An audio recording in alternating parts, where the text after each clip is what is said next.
The flawless diamond hit the mahogany desk with a hollow clatter. Elena walked away, expecting a bullet in her back. Instead, Chicago's most ruthless syndicate boss picked up the discarded ring, a dangerous smile spreading across his face. She thought she was ending it. He knew she was just beginning. The rain came down in sheets against the floor-to-ceiling windows of the Ricci Syndicate penthouse, distorting the glittering skyline of downtown Chicago. Inside the vast, dimly lit office, the air was thick with the scent of old money, leather, and impending violence. Elena Bruno stood perfectly still in the center of the room. In her trembling palm rested a ring that cost more than the entire South Side neighborhood where she had grown up. She stepped forward and placed the piece of jewelry on the heavy mahogany desk. It landed with a quiet, final sound. Behind the desk sat Domenico Ricci. He was a man carved from marble and menace, possessing a lethal stillness that terrified everyone in the city, from corrupt politicians to rival street bosses. He wore a bespoke charcoal suit that subtly concealed the shoulder holster he never removed. His dark eyes, usually cold and calculating, were currently fixed on the ring, though his expression remained an unreadable mask. "I cannot do this, Domenico," Elena said. Her voice was steady, belying the absolute terror vibrating in her chest. She forced herself to stand tall, crossing her arms over her chest as a makeshift shield. Elena was not a typical mafia woman. She was not a fragile, waif-like socialite or a former runway model dripping in designer labels. She was a woman of substantial curves and soft, thick flesh, built like the working-class Italian women of her ancestry. She wore practical clothes, her dark hair pulled back into a severe bun, and her mind was her sharpest weapon. For 5 years, she had been the chief forensic accountant for the Ricci family. She was the genius who washed their blood money through legitimate real estate developments across the Midwest, navigating offshore accounts and shell corporations with surgical precision. She was essential, but she had never believed she was desired. Domenico leaned back slowly in his chair. The leather creaked. He did not reach for the ring. Instead, his gaze dragged up from the desk, locking onto her eyes. When he finally spoke, his voice was a low, terrifying rumble that seemed to vibrate in the floorboards. "You are returning my ring. It is not a proposal, Domenico." "It is a tactical maneuver," Elena replied, refusing to look away. "I know what is happening on the streets. Desmond Ashford is making his move." The name hung in the air like a curse. Desmond Ashford was a ruthless British ex-mercenary who had recently seized control of the fractured Irish mob factions operating out of Canaryville and the northern docks. Ashford did not respect the old syndicate rules. He operated with military precision and absolute brutality, and for the last 3 months, he had been dismantling Domenico's supply lines piece by piece. "You think I am marrying you because of a British street thug?" Domenico asked, his tone dangerously soft. "I think you are marrying me because of the money," Elena corrected him. "Ashford is not just hitting your shipments. He is hunting your financial infrastructure. I am the only person alive who knows where every single dollar of the Ricci empire is buried. If federal agents bring me in, or if Ashford captures me, your entire organization collapses. You want to marry me to invoke spousal privilege, so I can never be forced to testify against you. You want to make me a mafia wife, so your soldiers are obligated to guard me 24 hours a day. You are placing a target on my back to draw Ashford out, using me as bait." She took a deep breath, her chest rising and falling as she fought to keep her composure. She had spent the last 2 months enduring Domenico's sudden, intense courtship. He had taken her to private dinners, bought her expensive gifts, and looked at her with a heavy, consuming hunger that she had desperately wanted to believe was real.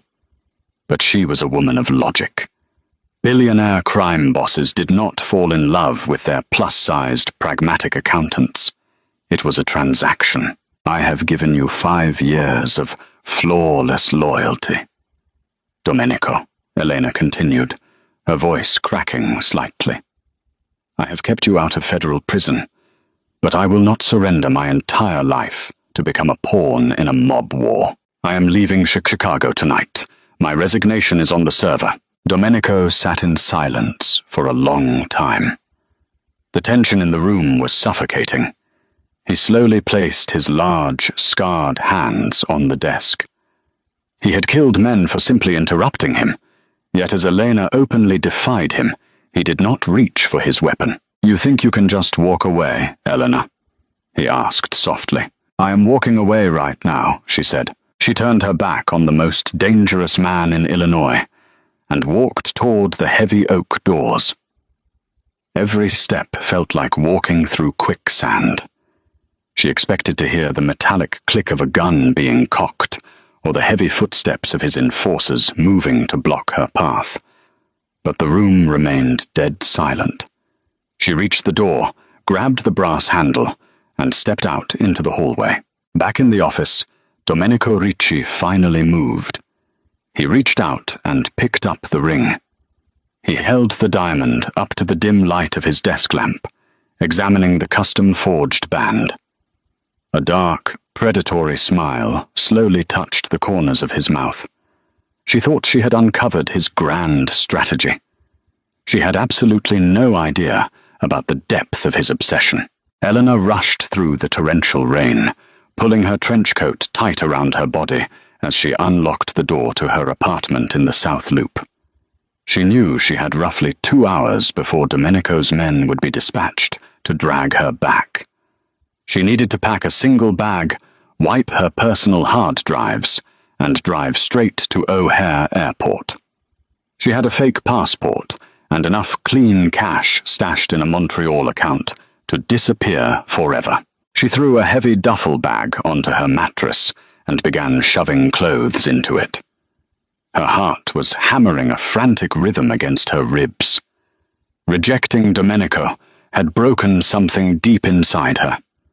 Despite her logic, despite knowing he was a monster, she had harbored a secret, foolish love for him. She loved the way he commanded a room, the way he listened to her financial reports with absolute respect, and the way his dark eyes lingered on her curves when he thought she was not looking. But she had to survive. A loud, splintering crash echoed from the front of the apartment. Elena froze. That was not the sound of Domenico's men picking a lock. That was the sound of a door being kicked off its hinges. Heavy, tactical boots slammed against the hardwood floor. Men were shouting in thick, rough accents. Desmond Ashford's crew. They had been watching her. They had waited for her to be alone, away from the heavily guarded Ricci Syndicate headquarters. Find the fat accountant and grab her. A harsh voice barked from the living room. Ashford wants the ledgers. If she fights, break her legs, but keep her alive.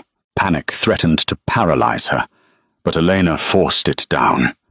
She was not a fragile mafia princess. She had grown up fighting for scraps in a rough neighborhood, and she possessed a deep, resilient grit that no one in the syndicate fully understood. She silently slipped into her kitchen, her bare feet making no sound on the tile. A massive man holding a suppressed pistol stepped into the kitchen doorway. He wore tactical gear and a black mask. He spotted her immediately and lunged forward, underestimating her completely. Elena grabbed a heavy cast-iron skillet from the stove and swung it with all her body weight. The iron connected with the side of the mercenary's head with a sickening crunch. The man grunted and stumbled backward, dropping his weapon. Before he could recover, Eleanor snatched a can of industrial pepper spray from her counter and sprayed a blinding stream directly into his eyes. He screamed, thrashing blindly, but there were more. A second man tackled her from the side. The sheer force sent Elena crashing into the kitchen island. Pain exploded in her ribs, stealing her breath. The man pinned her down, raising a heavy fist. "You little—" he snarled, bringing his fist down hard against her cheekbone. Eleanor tasted blood, but instead of surrendering, a feral instinct took over. She reached up, digging her nails fiercely into the man's throat, targeting his windpipe. As he choked and loosened his grip, she brought her knee up with vicious force, striking him squarely in the groin. He rolled off her, groaning in agony. Eleanor scrambled to her feet, gasping for air, her face throbbing. She turned toward the living room, searching for an exit, only to freeze. 3 more of Ashford's mercenaries stood in the hallway, their weapons raised and aimed at her chest. She was trapped. She braced herself for the impact of the bullets, knowing she had fought as hard as she could. Suddenly, the front windows of the apartment shattered inward in a spectacular explosion of glass and rain. Domenico Ricci stepped through the ruined window frame from the fire escape like a demon stepping out of hell. He moved with terrifying, fluid speed. Before Ashford's men could even turn their weapons, Domenico raised his sidearm and fired 3 times. The shots were deafening in the enclosed space. All 3 mercenaries dropped to the floor, instantly dead. The room fell into a ringing silence, broken only by the howling wind and rain pouring through the shattered window. Domenico stood among the bodies, the smoke curling from the barrel of his gun.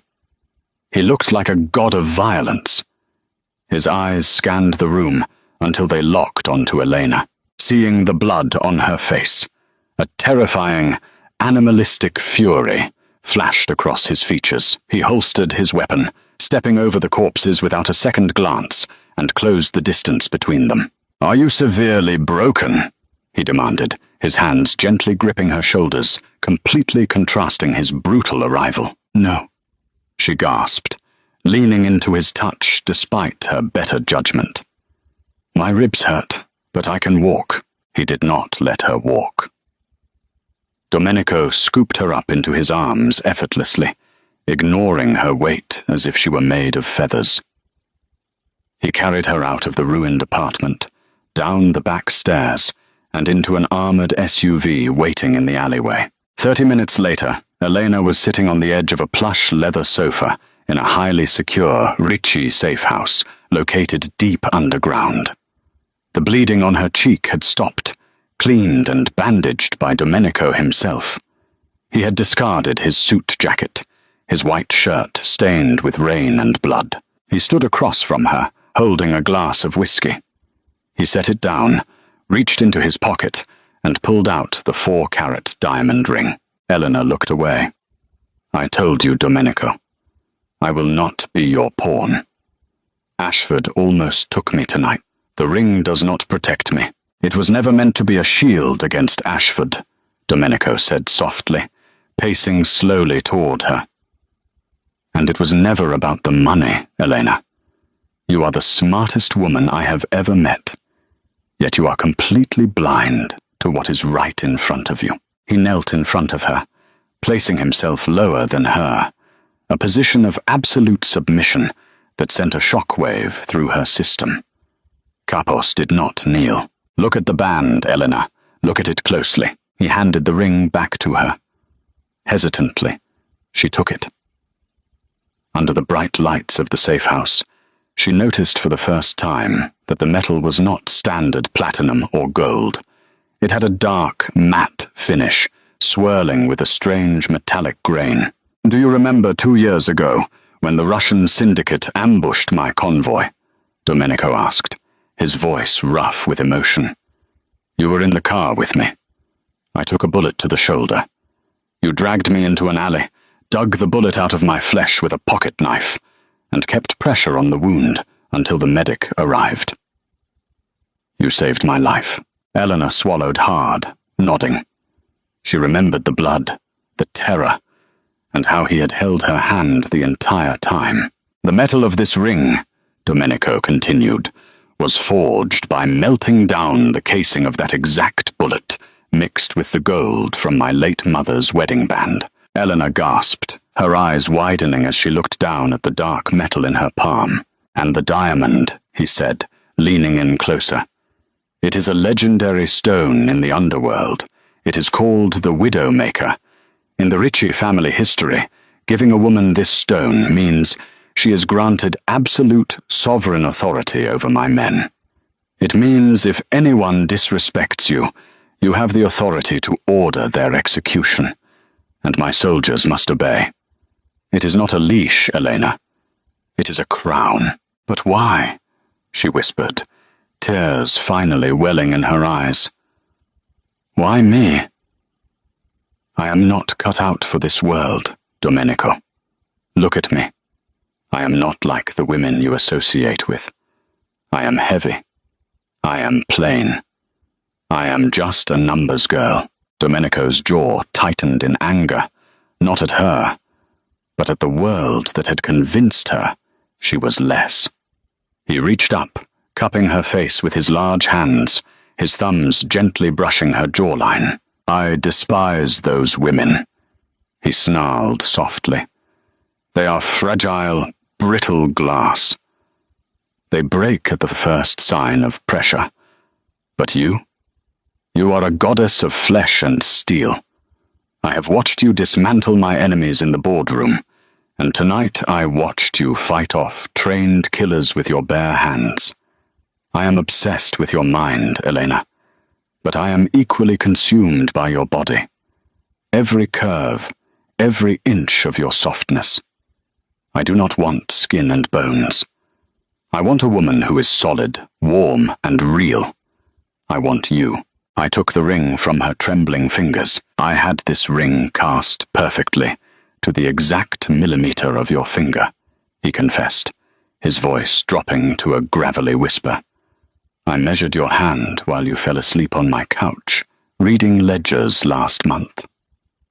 No other woman could wear this ring, Eleanor, because no other woman in this world could ever carry the weight of my darkness, and no other woman could ever command my soul. He held the ring at the tip of her left ring finger. You hold all my money, Eleanor. That is true, he said, his dark eyes burning with absolute, terrifying devotion. But you also hold my life. So tell me right now, do you want to walk away, or do you want to rule Chicago by my side? The silence in the underground bunker was absolute. Elena looked down at the dark, metallic band suspended from Domenico's fingers.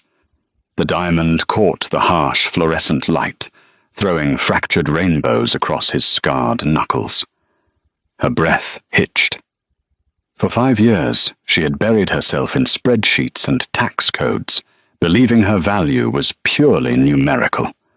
She had armored her soft, heavy body in drab cardigans and sensible shoes, hoping to become invisible in a world of ruthless men. But Domenico saw her.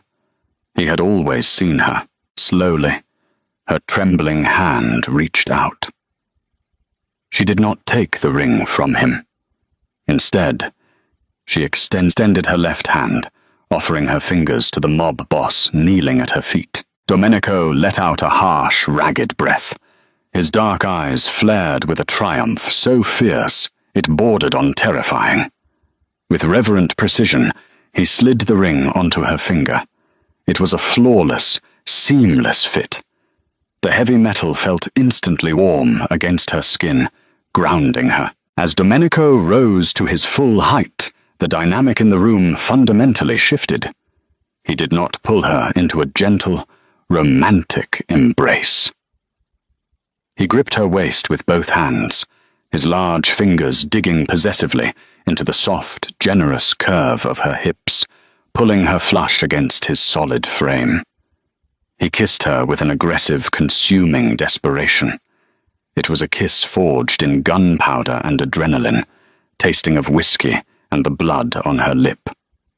Elena kissed him back with equal ferocity, wrapping her arms around his thick neck, finally letting her carefully constructed walls crumble into dust. When he finally pulled away, his forehead rested against hers, both of them breathing heavily. "We have a war to finish, Mia Regina," he murmured, his voice a low rumble. Elena stepped back, her eyes dropping to the Widowmaker diamond on her hand. A cold, sharp clarity washed over her. Desmond Ashford had invaded her home. He had put his hands on her. He had threatened the man she loved. The terror that had gripped her in the apartment evaporated, replaced by a calculating, icy rage. "Take me to the war room," she commanded. Deep within the subterranean levels of the Ricci stronghold, the Syndicate Carpos were gathered around a massive digital map of Chicago. They fell silent as Domenico entered, but their hard, dangerous faces registered pure shock when Elena walked in beside him. She was no longer walking 2 steps behind as the meek accountant. She walked at his side, her head held high, the massive diamond catching the overhead lights. Domenico stood at the head of the table. "Elena Bruno speaks with my voice," he announced to his top enforcers, his tone leaving absolutely no room for debate. "Her orders are my orders. If she tells you to burn the city to the ground, you ask her for the matches. Understood?" A chorus of respectful murmurs echoed through the room. The men bowed their heads. Elena stepped up to the terminal, her fingers flying across the mechanical keyboard. The digital map of the city vanished, replaced by a complex web of offshore banking nodes, shipping manifests, and wire transfer logs. "Ashford relies on momentum and cash flow to keep the Irish factions loyal," Elena said, her voice projecting with a new, lethal authority. "Mercenaries do not fight for honor. They fight for paychecks. You have been fighting him on the streets, Domenico, matching bullet for bullet. We are going to stop shooting his soldiers and start starving them." Over the next 48 hours, Elena did not sleep. She became a force of nature. Sitting at the command center, with Domenico standing over her shoulder like a guardian gargoyle, she dismantled Desmond Ashford's empire stroke by keystroke. She used her encyclopedic knowledge of international money laundering to track Ashford's shell companies in the Cayman Islands. With ruthless precision, she triggered a series of anonymous tips to Interpol, freezing his primary accounts. When Ashford tried to pivot to his liquid assets stored in a private Swiss vault, Elena anticipated the move. She executed a hostile, algorithmic drain on the proxy servers he used to authorize transfers. She routed $80 million of Ashford's blood money directly into an untraceable cryptocurrency mixer, and then dumped it into a trust fund for the widows of the men Ashford had murdered. Domenico watched her work with a dark, consuming obsession. He brought her black coffee and plates of food, ordering her to eat, his hands constantly finding excuses to touch her shoulders, stroke her hair, or map the soft curves of her back. He found her brilliance intoxicating. While other mob wives planned charity galas, his queen was executing a masterclass in financial warfare. By the 3rd day, the streets of Chicago were whispering. Ashford's weapons shipments were seized at the docks because the customs bribes bounced. His hit squads refused to leave their safe houses on the south side because their weekly retainers had not cleared. The British ex-mercenary was bleeding out, and he had not even been shot. But Elena knew the psychology of a cornered predator. "Eyes coming here," Elena told Domenico, pointing to the blinking red dots on her monitor, indicating encrypted radio chatter, moving toward their location. He knows his infrastructure is gone. He knows I am the one who did it. He is desperate, Domenico. He is going to abandon strategy and launch a suicide assault. Domenico loaded a fresh magazine into his rifle, the metallic click echoing in the silent bunker. "Let him come," he said, his eyes utterly devoid of mercy. "He will die on our doorstep." The assault began at midnight. The Ricci Syndicate's primary stronghold was a heavily fortified industrial meat-packing facility near the edge of the Chicago River. The thick concrete walls shuddered as Ashford's desperate loyalists used a stolen garbage truck to ram through the outer steel gates. Alarms blared, bathing the corridors in flashing red light. The deafening roar of automatic gunfire erupted from the loading docks as Domenico's men engaged the intruders. Elena sat in the reinforced security room, overlooking the warehouse floor through 2-inch-thick ballistic glass. Domenico had ordered her to stay locked inside with 2 guards, but she refused to cower in the dark. She monitored the security feeds, relaying enemy positions to Domenico through an earpiece. 3 men moving up the western stairwell. "Domenico," she said calmly into the microphone, her heart pounding, but her voice steady. "Copy that." His rough voice crackled back. Seconds later, she watched on the monitor as Domenico flanked the stairwell, moving with brutal, terrifying efficiency. He eliminated the threat in a matter of seconds. He was a monster, but he was her monster. However, Desmond Ashford was a seasoned military tactician. The frontal assault was a diversion. A massive explosion rocked the foundation of the building. The power grid failed instantly, plunging the warehouse into darkness. Emergency backup lights flickered on, casting long, eerie shadows. The security monitors went dead.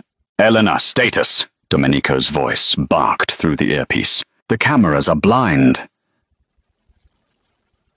she replied, typing frantically to reboot the local servers. The heavy steel door to the security room suddenly shrieked. The 2 guards stationed with Elena raised their weapons, but they were too late. A directional breaching charge blew the door off its hinges, sending a shockwave that knocked Elena out of her chair. Dust and smoke filled the room. Through the haze stepped Desmond Ashford. He was covered in brick dust and blood, gripping a heavy submachine gun. He fired 2 short, controlled bursts, executing Domenico's guards before they could pull their triggers. Ashford kicked the ruined door aside and locked his cold, pale eyes on Elena, who was struggling to her feet. He looked ragged, his usual arrogant smirk replaced by a mask of feral desperation. "So this is the brilliant accountant who stole my bloody money," Ashford sneered, advancing on her. "I expected a mastermind, not a fat, trembling pig hiding behind a computer screen." Ricci's taste in women is as pathetic as his security. Elena backed away, her breathing shallow, but she did not break eye contact. She let her hand fall to her side, her thumb tracing the rough metallic edge of the Widowmaker ring. She was not a fighter. She could not overpower this physically.